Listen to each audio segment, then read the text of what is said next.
Bruxelles, capitale de l'Europe, et des embouteillages. Mais ça, c'était avant l'épidémie mondiale. Avec le télétravail, la voiture a déserté les grands axes et les usagers des transports en commun ont visiblement changé leurs habitudes au profit du vélo. Pour cette nouvelle cycliste, c'était l'occasion ou jamais de se lancer. C'était les transports en commun qui étaient un peu pointés du doigt au niveau des contaminations, de la propagation de la maladie. Donc c'est là où je me suis dit, je vais quand même chercher mon vélo qui était dans la cave depuis des années. Sur cette artère stratégique au cœur de Bruxelles, la région a frappé fort en retirant une bande de circulation au profit des vélos. Un peu plus loin, sur la route d'Elvira, l'hypercentre complètement fermé aux voitures. Après des semaines d'attente, cette nouvelle cycliste a enfin pu décrocher un rendez-vous pour l'entretien de son vélo. Il faut regarder un peu les freins, les pneus, je ne sais pas si... Chez ce marchand et réparateur, l'atelier ne désemplit plus depuis le début du déconfinement.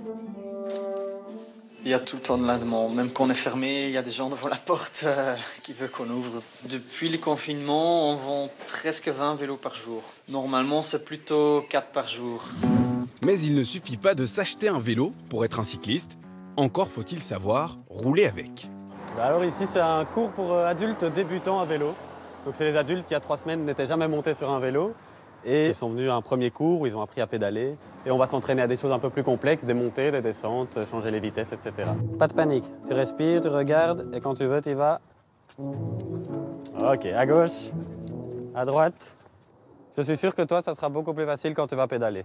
Pour cet élève plus avancé, le vélo, c'est une façon de reprendre le contrôle de ses trajets quotidiens. C'était de pouvoir aller au travail, par exemple, en vélo. C'est 20 minutes en vélo.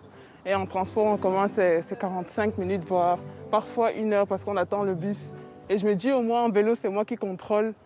Ouh. Des futurs cyclistes que Bruxelles veut choyer. 40 km de nouvelles pistes cyclables et un hypercentre limité à 20 km/h, où piétons et cyclistes ont la priorité sur les voitures.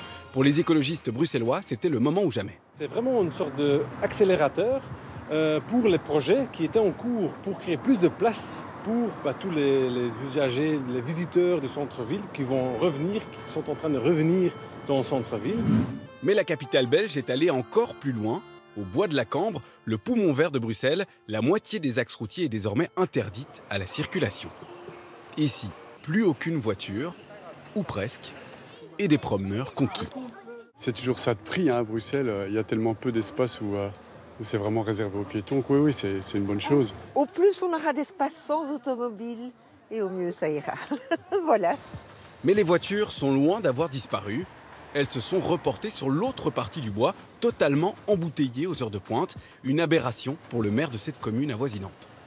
Considérer que parce qu'il y a eu le confinement, que les seules leçons à tirer, c'est que dorénavant, il fera beau tout le temps, que plus personne ne fera autre chose que du télétravail, que tout le monde pourra se permettre le vélo, ça c'est un leurre complet, parce que non, malheureusement, on ne va pas vivre dans un monde merveilleux demain.